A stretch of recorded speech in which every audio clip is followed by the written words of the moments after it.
அனைவருக்கும் வணக்கம். விஐடி சென்னை வழங்கும் வாழ்வியல் வழிகாட்டி தொடரில் இன்று செயலாற்றுவதே சிறப்பு.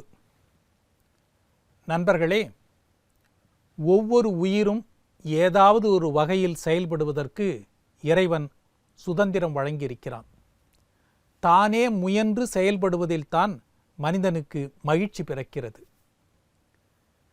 செயல்படுவதில் சுயநலம் கூடாது என்பதுதான் கீதை காட்டும் பாதை.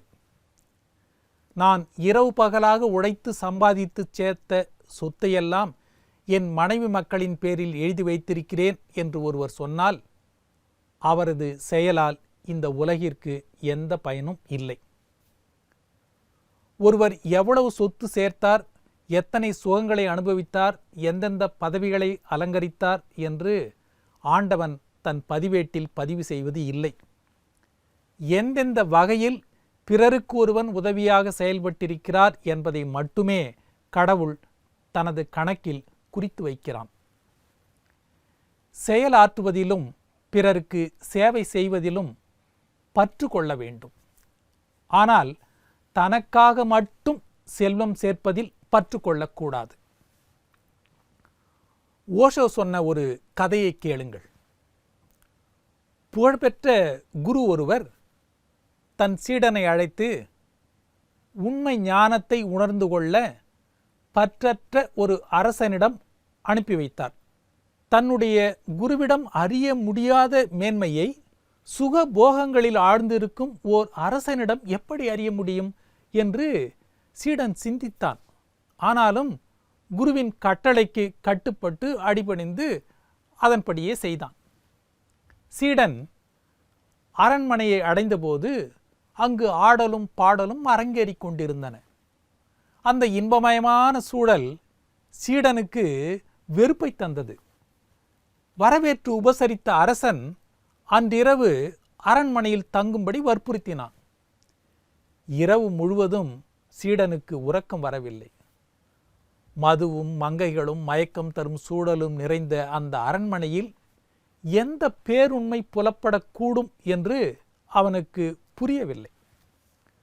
விடிந்ததும் அரசனின் அழைப்பை ஏற்று அந்த அரசனுடன் நதியில் நீராடுவதற்காக சென்றான் சீடன். இருவரும் நீராடிக் கொண்டிருந்த நேரத்தில் அரண்மனை நெருப்பு பற்றி எரிந்தது. அதை பார்த்த அரசன் சிறிதும் சலனமின்றி அரண்மனை முழுவதும் தீப்பிடித்து எரிவது தெரிகிறதா என்று சீடனை பார்த்து கேட்டான். அரசே, அரண்மனை எரிவது குறித்து எப்படி உங்களால் இவ்வளவு அமைதியாக சொல்ல முடிகிறது? எனது ஆடைகள் எரிந்து கருகுவதற்குள் நான் அதை மீட்டாக வேண்டும் என்று கூறிவிட்டு ஓடிய சீடனின் சிந்தையில் ஒரு கேள்வி எழுந்தது. நான் ஒரு அற்ப ஆடையை காப்பாற்ற ஓடுகிறேன், ஆனால் அரசன் ஏன் அரண்மனையே எரிந்து சாம்பலாவதை சலனமற்று பார்த்து கொண்டிருக்கிறான் என்று யோசித்தவன் அரசனிடமே திரும்பி வந்து இதற்கான காரணத்தை கேட்டான். உடனே அதற்கு அரசர், நண்பனே, இந்த அரண்மனை என்னுடையது என்று நான் எண்ணியிருந்தால் இந்நேரம் அலறியடித்து ஓடியிருப்பேன். அரண்மனையில் இருக்கும் ஆடை உன்னுடையது என்று நீ எண்ணியதால் தான் உடனே ஓட முயன்றாய். எதுவும் என்னுடையது இல்லை என்ற எண்ணம் உனக்குள் கண்விழித்தால் எந்த நிலையிலும் கலக்கம் இல்லை என்றான் அரசன். தன்னுடைய குரு ஏன் இந்த அரசனிடம் தன்னை அனுப்பி வைத்தார் என்ற ரகசியம் இப்போதுதான் சீடனுக்கு நன்றாக விளங்கியது. உலகில் பிறந்த ஒவ்வொருவரும் மனதில் கொள்ள வேண்டிய செய்தி இதுதான். உலகப் பொருட்கள் அனைத்துமே நம்மோடு நிரந்தரமாக உடன் வரப்போவது இல்லை. அதனால் எதன் மீதும் அளவுக்கு அதிகமான ஆசையோ ஆழ்ந்த பற்றோ வைப்பதில் அர்த்தமில்லை என்பதுதான் இதில் கூறக்கூடிய செய்தி. ஆனால் இந்த இடத்தில் ஒன்றை நினைவில் கொள்ள வேண்டும். ஆசையும் பற்றும் கூடாது என்பதால் அனைவரும் செயலற்று கிடக்க வேண்டும் என்பதாக பொருள் கொள்ளக்கூடாது. அர்ஜுனனை பார்த்து கிருஷ்ண பகவான் இப்படி கூறுகிறார், அர்ஜுனா, செயல்களை துறந்து விடுவதால் அமைதியை அடைய முடியாது.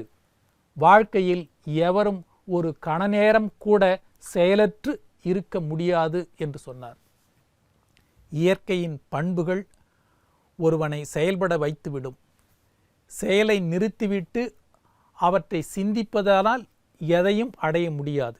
எனவே நீ செயல்படு என்று கிருஷ்ண பகவான் அர்ஜுனனுக்கு கூறுகிறார். எனவே பற்றற்றிரு என்று போதிக்கும் பகவத்கீதை எந்த இடத்திலும் செயலற்று இரு என்று சொல்லவே இல்லை என்பதை மனதில் கொள்ள வேண்டும். கடலில் அலைகள் ஓயாமல் அடித்து கொண்டிருக்கின்றன. நதிகளில் நீர் தேங்காமல் ஓடுகிறது.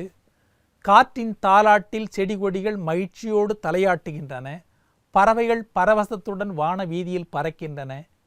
எங்கும் எதிலும் செயல்தான் இயற்கையின் விதியாக இருக்கிறது என்பதை உணர்ந்து செயல்படுவோம். மீண்டும் நாளை சந்திப்போம்.